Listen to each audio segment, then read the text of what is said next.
네, 하나님 말씀 함께 봅니다. 사도행전 28장 1절로 6절까지의 말씀입니다.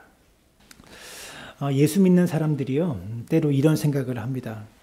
하나님께서 기도해 주시고 우리의 삶을 응답해 주신다. 우리가 기도하면 하나님이 응답해 주시고 우리의 삶을 인도하신다라고 하면서 마치 우리는 아무 일도 안 해도 되는 것처럼 그렇게 생각하는 경향성들이 그리스도인들 안에 있는 것 같아요. 물론 내 힘으로 아무리 애를 쓰고 노력해도 도저히 내 힘으로 안 될 것 같은 상황이 되면 하나님, 나는 더 이상 내 인생을 살아낼 힘이 없습니다. 하나님이 좀 해주십시오 라고 우리가 모든 것을 포기하면서 기도할 때가 분명히 있습니다.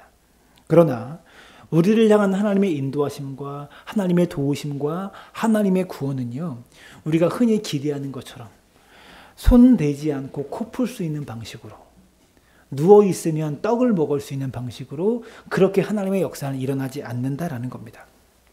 성경이 인정하는 형통함의 대표적인 인물이 누구죠? 요셉이라는 사람입니다. 요셉은 형통한 사람이라고 해서 요셉이 놀고 먹는 중에 하나님이 요셉을 총리의 자리로 올리신 것은 아니잖아요.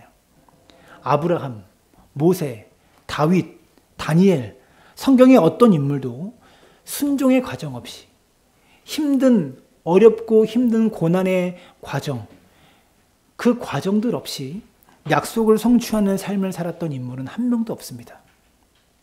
고난 속에서 순종하고 아픔 속에서 하나님 바라보고 시련 속에서 주님 의지해서 딛고 일어나고 이런 과정을 통해서 약속을 성취했지, 누워서 떡 먹는 방식으로, 손대지 않고 코 푸는 방식으로 그렇게 약속을 성취한 인물은 성경에 단 한 사람도 없다라는 거죠.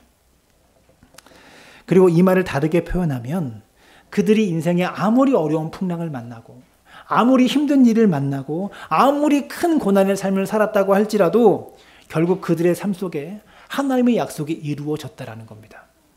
아브라함도 그렇게 고생했지만, 요셉도 그렇게 고생했지만, 모세도 그렇게 고생했지만 결국 하나님의 약속은 그들을 통해 이루어졌다라는 겁니다.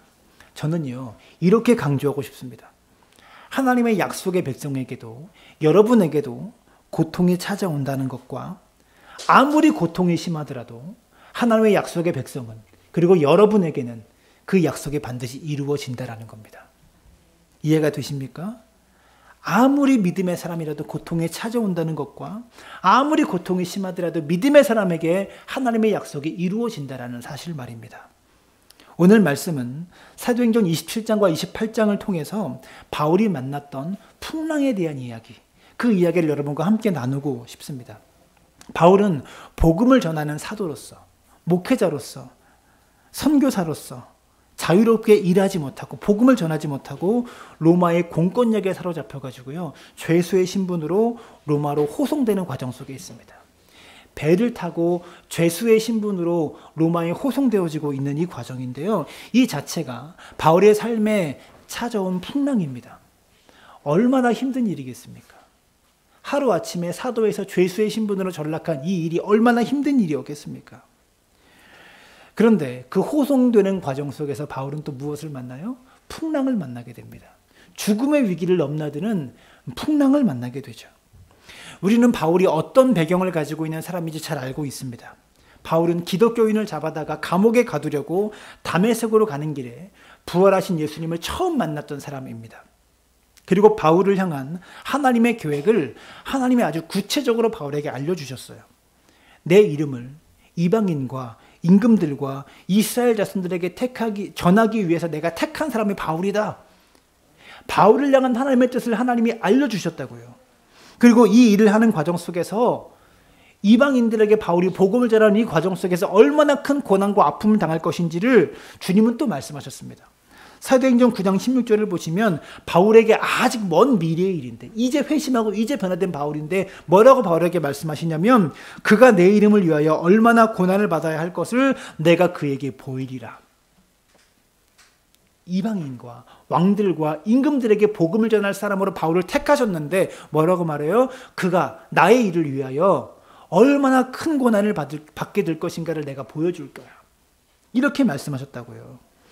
이 말씀 이후로 바울의 삶에 분명히 성령의 역사와 놀라운 기적이 바울을 통해 나타나기도 했지만 사실 바울에게는요, 고난이 더 많았습니다. 하나님의 기적을 베풀고 기적을 일으킨 것만이 아니라 그의 삶에는요, 고난이 훨씬 많았다라는 거죠. 그런데 바울은 이러한 고난 속에서도 끝까지 믿음을 지키는 삶을 결국 살아냅니다. 그리고 이러한 고난의 과정 속에 일어난 사건이 바로 사도행전 27장에 나와 있는 풍랑 가운데 사람들이 소망을 잃어버려가지고요, 이 상황 속에서도 바울은 하나님의 뜻이 반드시 이루어진다라는 믿음을 가지고 풍랑 속에서도 사람들을 설득합니다. 하나님이 우리를 살리실 거야. 우리를 반드시 한 섬에 닿게 하실 겁니다. 사람들에게 소망을 주는 역할을 27장에서 해냅니다. 보름이 넘는 기간 동안에 이 풍랑이 계속 일다 보니까 이 풍랑 속에서 살아날 가능성이 전혀 없는 상황에도 하나님의 약속은 반드시 이루어질 것이라는 믿음으로 소망을 가졌을 뿐만 아니라 죽겠다고 아우성치는 사람들에게 하나님이 우리를 살리실 것이다, 하나님을 믿으라 라고 배 위에서 그들을 위로하는 사였다라는 겁니다.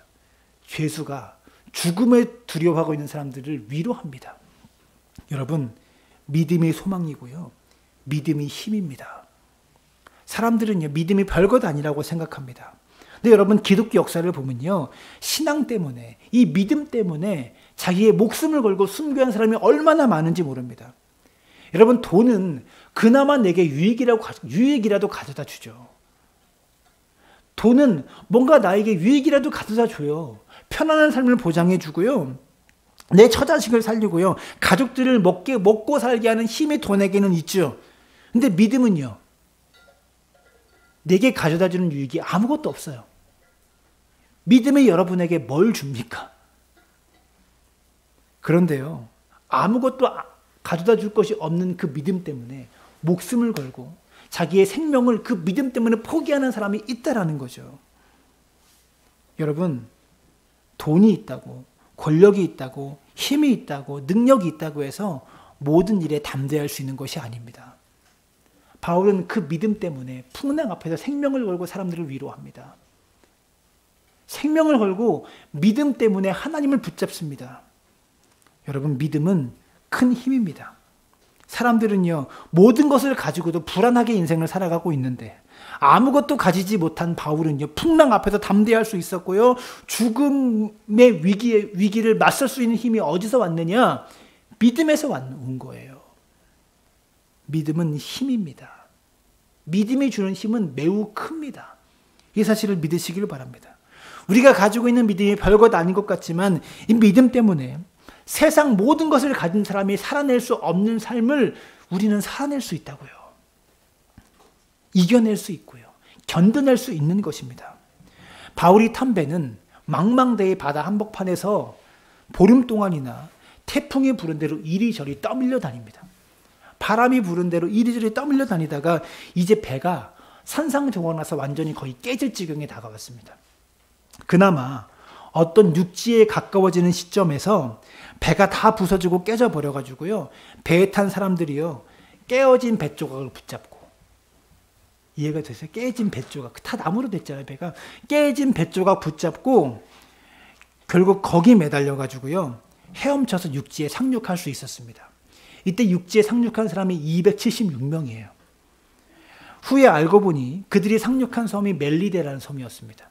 지금의 몰타 섬이에요. 헬라 문화를 살아가는 사람들에게 몰타 섬 사람들은요, 원주민입니다.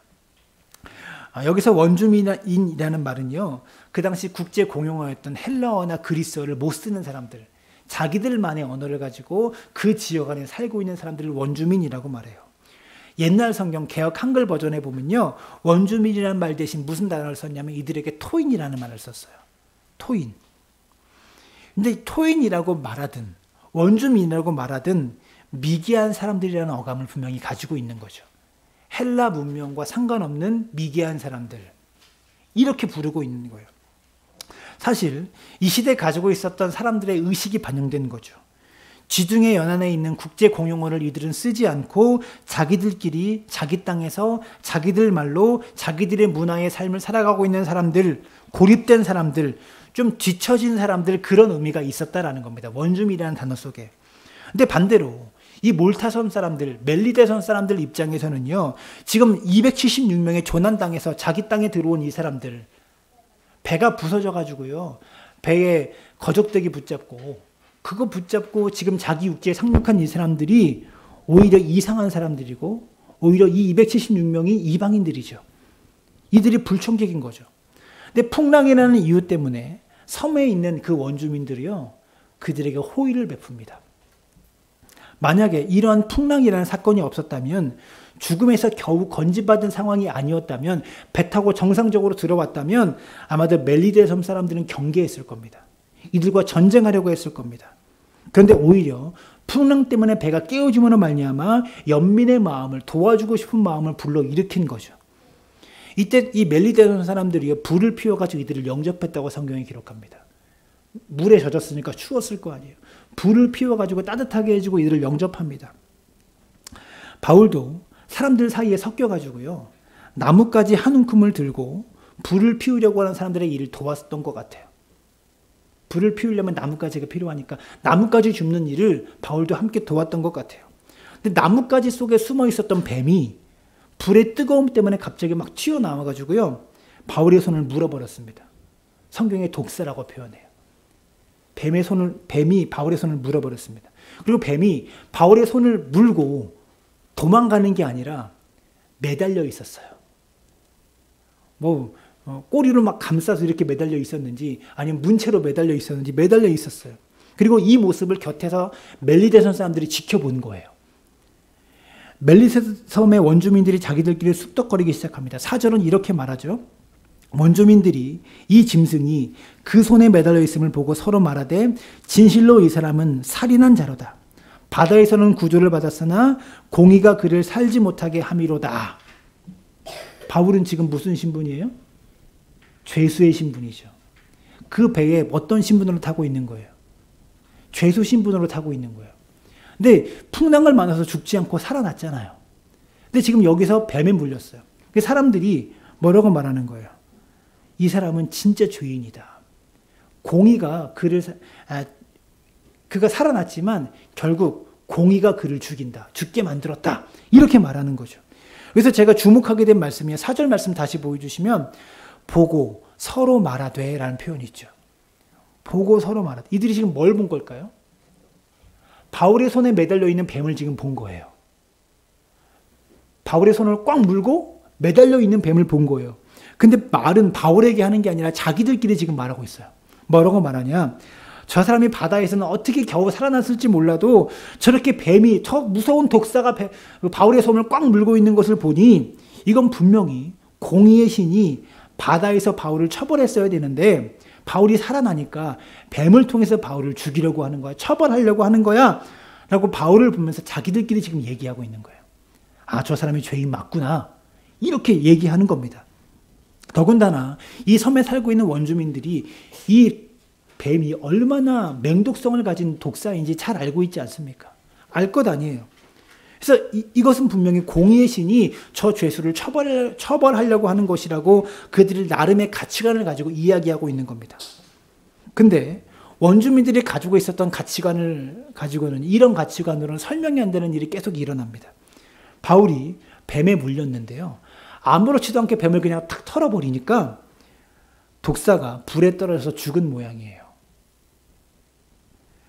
그러면서 사람들은 생각합니다. 분명히 독사에 물렸으니까 이제나 죽나 저제나 죽나 지켜보자. 사람들이 이제 바울이 죽어가는 것을 지켜보려고 하는 거예요. 6절 말씀 보세요. 그들은 그가 붙든지 혹은 갑자기 쓰러져 죽을 줄로 기다렸다가 오래 기다려도 그에게 아무 이상이 없음을 보고 돌이켜 생각하여 말하되 그를 신이라 하더라. 보세요. 참 기분 나쁜 말이죠. 죽도록 기다렸대요. 근데 오래 기다려도 아무 일도 일어나지 않으니까 그들의 생각이 바뀝니다. 6절 하반절을 보면 돌이켜 생각하여 말하되 라고 말하면서 그를 신이라 하더라. 여기서 말하는 신은 유대인들이 믿었던 구약의 하나님이라는 게 아니라 신기가 있는 사람 정도로 생각하면 돼요. 뭐 신들린 사람. 험한 풍랑에서 살아남았을 뿐만 아니라 독사에 물리고도 아무렇지 않은 이 사람. 보세요, 여러분. 바울은 그저 큰 위기, 갑자기 만난 죄수로 갑자기 신분이 전락한 거 아닙니까? 그리고 갑자기 그 배를 타고 가다 풍랑을 만난 거 아닙니까? 갑자기 만나게 된 인생의 위기 속에서 그냥 최선을 다해서 자기의 삶을 살아가고 있을 뿐이에요. 살아내고 있을 뿐이에요. 근데 옆에서 바울을 지켜보는 사람들의 눈이 어떤 눈이냐? 계속 보는데, 그를 보면서 자기들끼리 막 말하는데 어떻게 말합니까? 죽기를 기다리는 눈으로 그를 바라보다가 자기들 머릿속에 이제나 죽나 저제나 죽나 부어올라야지. 뱀이 불렀는데 소문이 부어올라야지. 그리고 쓰러져서 죽어야지 하고 있는데 아무 일도 일어나지 않으니까 자기 스스로 돌이켜서 신이 저 사람을 죽이려는 게 아니야. 저 사람은 신이야. 이제 이렇게 말하고 있는 겁니다. 여러분, 이 상황에서 바울이 한 말이 있습니까? 바울은 한마디도 안 했어요. 바울과의 대화가 있습니까? 아무것도 없어요. 바울은요, 인생의 큰 위기 속에서 그냥 자기 방식대로 최선을 다해 자기의 삶을 살아가고 있을 뿐이에요. 바울은 하나님께서 주신 약속 그 하나 붙잡고 내가 로마로 갈 거야. 너가 이방 임금에게, 이방 왕들에게 복음을 전하는 자가 될 거야. 이 약속의 말씀 하나 붙잡고 이 풍랑 한가운데를 조용히 지나가고 있어요. 자기의 삶을 최선을 다해 살아나고 있을 뿐이에요. 주변 사람 모두가 근데 바울 때문에 분주해요. 이 말 저 말로 분주해요. 여러분, 바울에게 자기가 죽을 것이라는 두려움이 왜 없었겠습니까? 왜 힘들지 않았겠습니까? 근데 바울 내면에 있었던 확신은 무엇이냐면 하나님이 나를 내가 가이사 앞에 서게 될 거야. 로마로 가게 될 거야라고 약속하셨어요. 그랬다는 거예요. 그런 면에서 바울은 풍랑 속에서도 힘들지만 어려움은 있지만 인생이 참 고되지만 나는 살아남아서 반드시 로마로 갈 거야 라는 믿음이 있었던 거예요. 지금도 독사에게 물렸지만 바울은 믿은 거예요. 내가 쓰러지더라도 나는 살아날 것이고 하나님이 치료하셔서라도 나를 로마로 보내실 거야. 이 믿음이 있었던 거예요. 근데 주변 사람들은 분주해요. 저 사람이 죄인이라서 저런 거야. 큰 죄를 저질러서 바다에서 죽어야 되는데 거기서 못 죽었으니까 공의의 신이 그를 죽이려고 했던 거야. 근데 보니까 왜 안 죽지? 죽어야 되는데 왜 안 죽냐? 이상하다. 저 사람이 신인가 보네. 바울은 배 위에서도 땅 위에서도 풍랑 속에서도 섬 안에서도 그냥 조용히 자기의 삶을 살 뿐인데 바울을 둘러싼 세상이 너무 바울 때문에 분주한 거예요. 이 말 저 말로 분주한 거예요. 여러분, 사람들이 자신을 두고 죽어야 될 죄인이라고 말할 때도, 그를 체포하면서 저건 죄인이다라고 말할 때도, 또는 그를 두고 신이라고 말할 때도, 추켜 세울 때도 바울은 그냥 자기 자리를 지킬 뿐입니다. 자기의 사명의 자리로 자신의 인생을 살아갈 뿐입니다. 바울은 사람들의 말 때문에 울지도 않고요, 웃지도 않았습니다. 여러분, 이것이 바로 풍랑 속에서 승리하는 비결입니다. 고난 속에서 이겨내는 비결입니다. 우리가 살아가는 삶이라는 바다는요, 참 여러 종류의 풍랑이 많이 있는데요. 그 많은 풍랑 중에 하나가 말의 풍랑입니다. 돈 때문에 오는 풍랑도 힘들고요. 건강 때문에 풍랑이 오고요. 관계 때문에도 풍랑이 오고요. 일 때문에도 풍랑이 오는데 그중에 가장 힘든 풍랑 중에 하나가 말의 풍랑인 것 같아요. 사람들이 나를 두고 하는 말. 이게 얼마나 우리를 힘들게 합니까? 그들은 다 멜리데 섬의 원주민들처럼 자기 소견에 따라, 자기 판단에 따라, 자기 인생과 자기 삶의 가치관을 가지고요, 다 말합니다. 그들이 똑똑하지 못해서가 아니에요. 그들이 바보라서가 아니에요. 나빠서가 아니에요. 그들이 가지고 있는 가치관, 삶의 방식대로 판단하는 거예요. 그렇게 말하는 거예요. 그런데 자기의 상식과 생각을 따라 나에게 하는 말 때문에 우리의 마음이 시끄럽죠. 안 들었으면 좋은 말들이 참 많이 있지 않습니까? 그러나 여러분, 그런 말의 풍랑 속에서 우리가 해야 될 일이 무엇입니까? 바울처럼 내 삶을 사는 겁니다. 그저 내 길을 가는 겁니다. 오늘 이 풍랑을 만나게 하신 이유가 있겠지라고 말하면서 그냥 그렇게 생각하면서 내 길을 가는 겁니다. 사명에 집중하는 사도 바울. 그가 하나님 말씀을 붙잡고 그냥 살아갈 때도 인생에 풍랑이 있었습니다. 그리고 그 풍랑도 다 지나갔어요. 28장에 오기까지 많은 풍랑이 그의 인생 속에 있었잖아요. 근데 지나갔잖아요. 그리고 지금 멜리데 섬에서 만난 이 풍랑도 시간이 지나면 지나갑니다. 옛날 일이 됩니다. 그리고 결국 바울은 황제 앞에 서게 됩니다. 가이사 앞에 서게 됩니다. 로마로 가게 됩니다. 오늘을 잘 붙들고 살아내면 내 주변에 있는 수많은 풍랑이 언젠가는 지나가게 되는 거예요. 우리가 잘 아는 유명한 말이 있지 않습니까? 이 또한 지나가리라. 우리의 시간도 지나가고 우리의 모든 것도 다 흘러가고 내 손에 쥔 것도 언젠가는 다 지나가지만 사실 내 주변의 풍랑도 언젠가는 지나갑니다. 그리스도인으로서 이 땅을 살아갈 때 우리에게 들리는 수많은 말들이 있을 겁니다. 그 말이 들리더라도 좀 버리고 내 길을 가야 되는데 되게 쉽지가 않은 거예요. 못 들은 셈 치고 그냥 내 길 가면 되는데 그게 잘 안 되는 거죠. 그래서 제가 여러분께 이런 부탁 드릴게요. 해야 될지 안 해야 될지 모르는 말은 해야 될까요? 안 해야 될까요? 안 해야 돼요. 들어서 유익되는 말일지 해가 되는 말일지 모르는 말은 들어야 될까요? 안 들어야 될까요?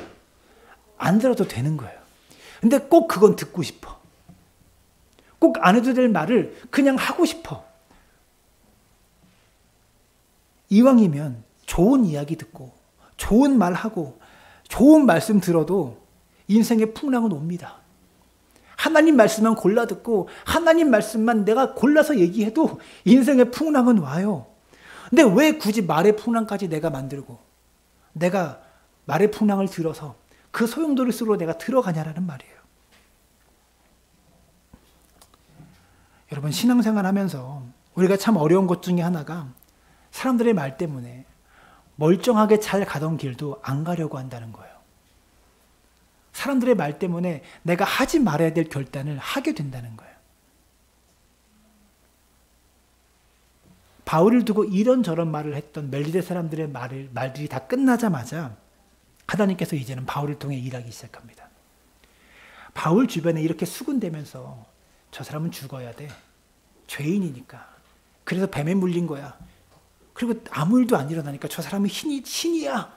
이렇게 말했던 바울을 두고 수군댔던 이 사람들의 말들이 다 끝나니까 이제 하나님이 일하기 시작하는 거예요. 이게 놀라운 겁니다. 7절부터 한번 볼까요? 7절부터 10절까지인데요. 이 섬에서 가장 높은 사람 보블리오로가 하는 이가 그 근처에 토지가 있는지라 그가 우리를 영접하여 사흘이나 친절히 머물게 하더니 보블리오의 부친이 열병과 이질에 걸려 누워있거늘 바울이 들어가서 기도하고 그에게 안수하여 낫게 하매 이러므로 섬 가운데 다른 병든 사람이 와서 고침을 받고 후한 예로 우리를 대접하고 떠날 때에 우리 쓸 것을 배에 실었더라. 멜리데 섬의 최고 권력자였던 보블리오라는 사람이 있었어요. 이 사람이 276명의 전환된 사람들을 위해서 자기의 토지를 제공했던 것 같아요. 여기다가 쉼터를 만들었던 거죠. 근데 당시에 최고 권력자였던 보블리오의 부친, 이 사람의 아버지가 열병과 이질에 걸려서 고생하고 있었는데 바울이 보블리오의 부친에게 찾아가서 기도하니까 보블리오의 부친이 그 병에서 낫게 된 거예요. 그랬더니 이 소문이 멜리데서 사람들 안에 퍼져나가기 시작합니다. 그래서 8절을 보면 수많은 사람들이 바울에게 기도받기 위해서 막 몰려들어요. 바울이 그들에 대해서 기도했을 때 많은 사람들이 병에서 낫게 돼요. 그리고 어느 정도 시간이 지났을 때 10절 말씀 보시면 멜리데 섬에 갇힌 사람들이 다른 배를 통해서 로마를 향해 가려고 할 때 후한 예로 그들을 대접하고 쓸 것을 배에 실어줘요. 276명이 배를 타고 이제 돌아가려고 할 때 풍랑이 끝났으니까 배에다가 먹을 것까지 실어주고 후한 예로 대접해요. 여러분 지금 여기서 조난당한 사람들이 총 몇 명이라고요? 바울까지 276명이에요. 이 사람들이 후한 대접을 받는 이유가 누구 때문입니까?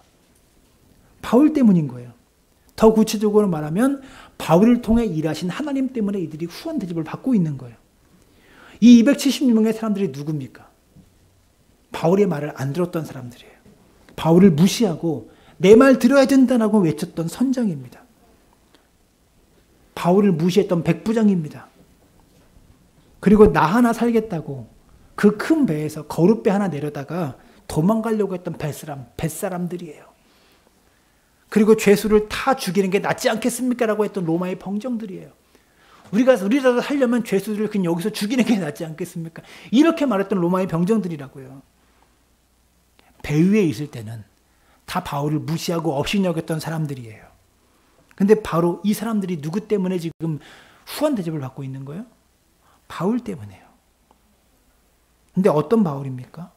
말의 풍랑 속에서, 물리적인 풍랑 속에서 하나님 약속 하나 붙잡고 그저 자기의 길을 묵묵히 걸어갔던 바울 때문입니다. 우리가 세상의 풍랑 속에서, 인생의 풍랑, 말의 풍랑 속에서도 그저 하나님이 내게 원하시는 일이 무엇인가, 하나님께서 내게 주는 은사가 무엇인가, 사명이 무엇인가 고민하며 자신의 일을 그냥 성실하게 감당할 때, 자기의 길을 갈 때 하나님께서 이런 일을 이루신다는 거예요. 내가 하나님을 위해서 일하는 게 아니라 하나님이 나를 통해서 일하시는 것, 그것을 보고 싶지 않으십니까? 하나님은 바울을 통해서 멜리데손 사람들에게 행하고자 하시는 일이 있었던 거예요. 그들을 통해 나타내고 싶은 역사가 있었던 거예요. 바울의 계획 속에는요, 멜리데섬이 없었어요. 여기에 들어올 생각조차 바울은 한 적이 없어요. 그러나 하나님께는 계획이 있었던 겁니다. 그들에게 복음을 전해야 될 계획이. 그냥 배 타고 들어왔다면 전쟁을 벌였을 거예요. 이들을 불을 피워서 이들을 대접할 생각도 안 했을 거예요. 경계했을 거예요. 조난 당했기 때문에 이들을 도우려고 하고, 도우려 하다 보니까 바울이 우연한 일을 만나고, 그 위기 속에서 바울이 묵묵히 뱀에 물리는 위기 속에서도 사명의 길을, 사람들의 말 속에서도 묵묵히 자기의 길을 걸어가니까 그를 통해 역사가 나타나잖아요. 그래서 하나님께서는요, 바울이 섬 안에서 무시당하는 상황 속에서도 침묵하고 계신 겁니다. 아무 말도 안 하셨던 겁니다. 우리가 인생을 살면서 뭘 하든지 하나님의 뜻이 무엇입니까? 라고 묻고 구하는 것이 맞기는 한데요. 또 다른 의미에서 우리가 어떤 일을 할 때 사사건건 이게 하나님의 뜻이 맞나 아닌가, 하나님의 뜻이 이것입니까 저것입니까 고민할 필요가 없습니다. 왠지 아세요? 왜냐하면 하나님은 우리가 어떤 길을 가든지 결국 하나님의 뜻을 다 이루실 것이기 때문이에요. 우리가 어떤 길을 가든지 결국 하나님의 뜻은 반드시 이루어지고 말기 때문이에요. 고민할 필요가 없는 거예요. 이해가 되십니까? 우리의 뜻에 따라 하나님의 뜻이 판단되고 좌우되는 게 아니라 하나님의 뜻은 분명히 이루어지기 때문에 우리가 어떤 길을 가든 무조건 이루십니다. 근데 하나님이 원하시는 것은 무엇이냐? 하나님의 뜻이 이루어지는 일을 우리가 거부하지 않고 불순종하지 않고 너희가 자발적으로 순종하는 자, 이 하나님의 뜻에 동참하는 자가 되기를 하나님이 원하신다라는 겁니다. 그러니 우리가 꼭 기억해야 될 것은요, 우리에게 어떤 일이 일어나든지, 어떤 풍랑을 만나고, 어떤 고난을 만나고, 어떤 아픔을 만나고, 내가 생각지도 못했던 멜리데섬을 갑자기 내 인생에서 만나는 일이 있다고 할지라도 하나님 주권적인 신앙을 가져야 된다는 겁니다. 나를 향한 하나님의 뜻은 반드시 이루어진다. 바울은 지금 형편이 조난자입니다. 죄수입니다. 그리고 난민입니다. 그런데 난민, 조난자, 죄수인 바울을 통해서 하나님께서 멜리데섬의 사람들에게 하나님의 살아계심을 나타내시는 겁니다. 하나님의 역사를 보여주고 계신 겁니다. 사람을 두고 신이라고 말하는 사람들에게 아니야, 사람이 아니라 진짜 하나님이 있어, 진짜 신이 있어, 이것을 보여주고 있는 거예요. 바울을 통해 복음이 증거되고 있는 겁니다. 풍랑이 아니었다면 절대 만나지 못했을 사람들, 풍랑이 아니었다면 절대 방문하지 않았을 곳, 그곳에 하나님이 바울을 보내신 것이죠. 다시 질문하겠습니다. 바울이 자원한 일입니까? 바울이 계획한 일입니까? 아니에요. 그런데도 하나님의 뜻이, 하나님의 구원이 그 땅에서 이루어지고 있는 것이죠. 우리의 상황이 지금 조난자 신세 아닙니까? 우리의 상황이 지금 바울과 같은 죄수의 신분 아닙니까? 우리의 상황이 지금 바울처럼 모든 것을 잃어버린 난민과 같은 상황이 아닙니까? 그런데 하나님이 나를 통해 이루실 일이 있다는 것을 믿으시길 바랍니다. 그리고 그 뜻을 우리의 삶의 자리에서 이루어가고 계시다는 것을 믿으시기를 바라요. 사업에 성공한 사람들을 통해서 하나님의 뜻이 이루어질 수도 있지만 때로는 사업에 실패하는 모습으로도 하나님의 뜻이 이루어집니다. 건강한 모습을 통해서 하나님의 뜻이 이루어질 수 있지만 때로는 건강을 잃어버린 모습을 통해서도 하나님의 뜻이 이루어질 수 있는 거예요.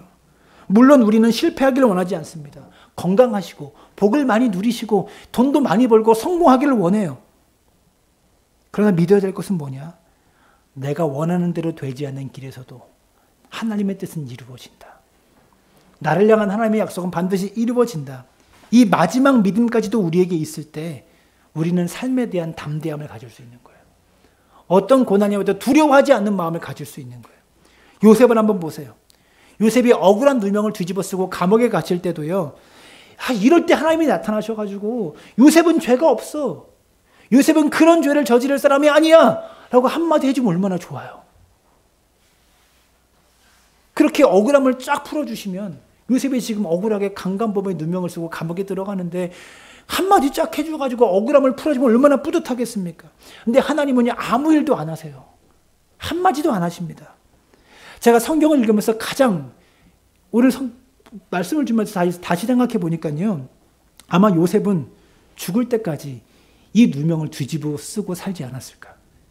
여러분 정치인이 자기에게 한 번 주어진 누명, 씌워진 누명이 끝까지 안 벗겨지잖아요. 우리 한국 정치판 보면 요셉도 똑같지 않았을까 그 생각 들어요. 저 인간 어렸을 때 총리 되기 전에 가라냈던 어렸을 때 그 17살, 18살 때 자기 안주인 겁탈하다가 감옥에 갔다가 꿈 해몽 어떻게 잘해가지고 저 총리의 자리에 앉은 사람이야. 저 강교한 사람이야. 이런 말 들으며 살지 않았을까. 이 생각 들더라고요. 평생 동안 이 꼬리표가 바울이 아니라 요셉을 따라다녔을 것 같아요.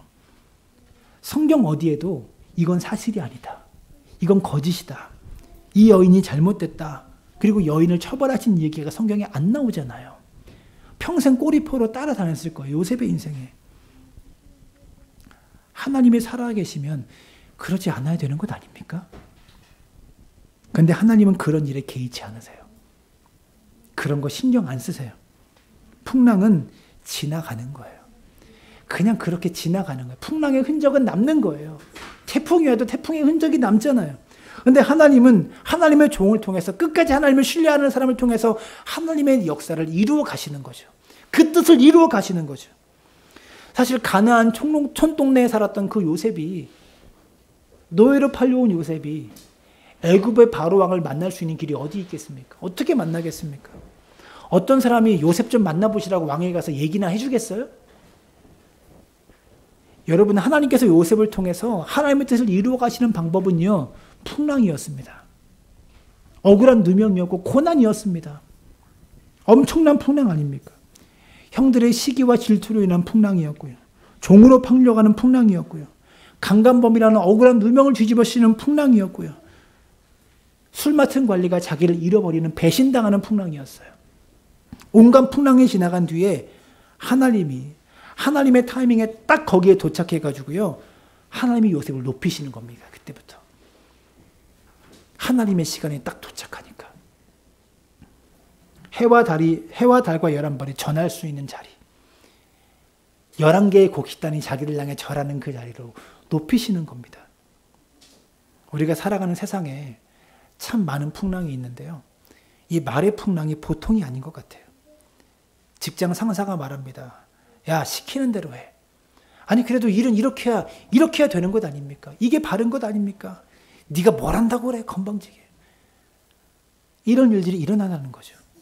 그러면 일이 거기서 끝나지 않죠. 나도 모르는 어딘가 뒤에 가지고 자기들끼리 모여가지고 저 사람 나쁘다. 저 사람 이상하다. 뭐 철딱서니가 없다. 나에 대한 온갖 있는 말 없는 말 지어내가지고요. 좋지 않은 말을 막 직장에 퍼뜨리면 여러분 이런 사회상 속에 살아갈 때 살기가 편합니까? 어렵습니까? 너무 어렵잖아요. 삶 자체가 풍랑이에요. 돈도 어렵지만 건강의 풍랑도 어렵지만 이 말의 풍랑은 정말 견디기가 힘들어요.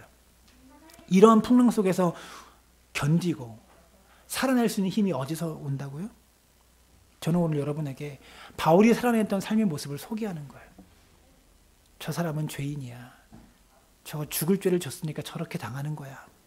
이렇게 수많은 말의 풍랑 속에서도 바울은 수많은 사람들의 말 가운데 반응하지 않습니다. 독사에 물렸습니까? 떨어버리시길 바랍니다. 사람들이 옆에서 나 죽기를 기다리고 쳐다보고 있습니까? 쳐다보면서 자기들끼리 막 말하고 있습니까? 그냥 멋지게 살아내시기를 바랍니다. 이제나 죽나 저제나 죽나 이런저런 일을 계속해서 반복해서 겪는 걸 보니까 무슨 죄를 지었으니까 제가 저러는 것 아니겠어? 라고 말할 때 굳이 거기 가서 설명할 필요 없어요. 그렇게 생각하는 사람들은요. 아무리 많은 말을 내가 해도 생각을 바꾸지 않을 거거든요. 그냥 우리는 그냥 그 사람들의 삶을 그들도 살아갈 뿐이에요.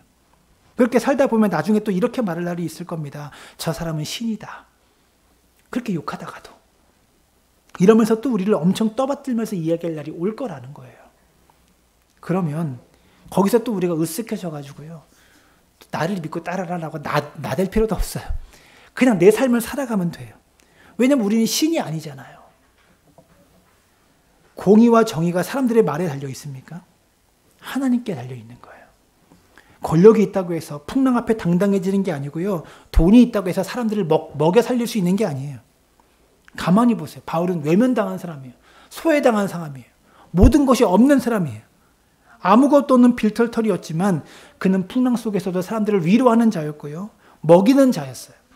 사람을 치유하는 자로 그렇게 자신의 삶을 살아냅니다. 사람들이 처음에 바울을 죄수로 봤죠. 나중에는 신으로 봅니다. 근데 바울은 사람들이 이렇게 말하나 저렇게 말하나 상관없이 자기의 삶을 살아냅니다. 나중에 이 벳사람 270명의 모든 사람들이 다 후원 대접을 받은 이유가 누구 때문이었다고요? 바울 때문이었어요. 자기의 일을 하나님의 사명을 따라 묵묵히 감당한 바울 때문에 이들도 다 후원 대접을 받게 되었다라는 겁니다. 여러분 어떤 일이 있든지 믿음의 길을 묵묵히 걸어갈 수 있기를 주의 이름으로 축원합니다. 사람들이 모여있는 곳에는 다 말이 있습니다. 말이 없을 걸 기대하지 마세요. 천국하고 공동묘지에 가면 말이 없습니다. 말이 나를 힘나게 하면 얼마나 좋을까요? 근데 말 중에 나를 힘나게 하는 말만이 아니라 나를 넘어뜨리고 쓰러지게 만드는 말도 있습니다. 우리는 바울처럼 말의 풍랑에 휘둘리지 말아야 합니다.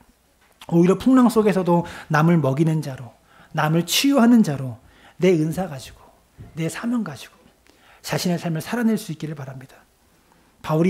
하나님이 바울에게 말씀하신 것, 네가 가이사 앞에서 하게 될 거야. 하나님이 바울을 지금 그곳으로 계속 데려가고 계신 거예요.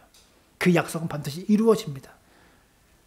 여러분, 우리를 향한 하나님의 뜻이 이루어질 것이라고 믿고 다른 것들을 흘려보낼 수 있는, 다 지나보낼 수 있는 그런 믿음의 사람들 되어지시기를 주님의 이름으로 축원합니다.